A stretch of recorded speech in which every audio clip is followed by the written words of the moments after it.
আদলের কথা বলেছেন,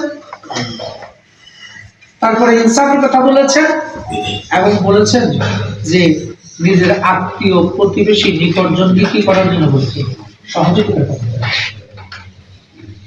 আর তিনটে বিষয়ের উপর নিষেধ করেছেন, যাবতীয় ফায়সা জিনিস, বাড়াবাড়ি, খারাপ, এগুলো নিষেধ করেছেন।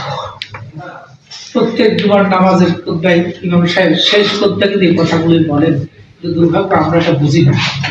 ইমাম সাহেব যখন এটা করেন তখন আমাদের মুসলিমরা মনে করে খুতবা এবার শেষ হয়ে গেছে, এই জন্য তোমরা গলা খাটনি আগে দিয়া জামা কাপড় ঠিক করে নামাজে কথা কত গুরুত্বপূর্ণ। উসমান ইবনে মাউজুন রাদিয়াল্লাহু তাআলা ঈমান আনার পরে তার মনের প্রশান্তি আসে নাই, কিভাবে এই দিন বিজয় লাভ করবে, যেখানে মুহাম্মদ রাসূলুল্লাহ যারা আছে তারা অসহায়, তাদের বাড়ি নাই, তাদের খাবার নাই, পরনে পোশাক নাই। এই মানুষগুলো কিভাবে এরকম একটা জগদ্দল পাথরের মতো এরকম চ্যালেঞ্জকে মোকাবেলা করে আল্লাহ দিন বের হয়েছে রাসূল জিজ্ঞেস করার জন্য। মন ইমান এনেছে কিন্তু মন খাইছে, মিলিতে পারতেছে না, কেমনে সম্ভব?